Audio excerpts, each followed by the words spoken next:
issues of volunteers.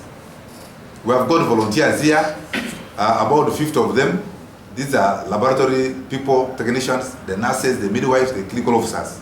They are about 50. These people, under the law, are not supposed to be here, volunteers. Because we have got government installations here. We have got government information where no other person is supposed to access unless with authority of the authorizing officer. We have got a cycle to that effect, and so we have agreed that we should stop entertaining volunteers. These volunteers sometimes create laziness. There are people who are substantively appointed, like clinical officers, nursing officers.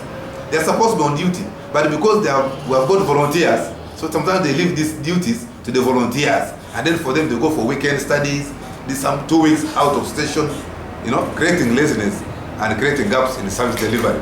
Sometimes these volunteers extort money from the patients because the patient does not know who is a volunteer, who is not a volunteer, because they put on uniform.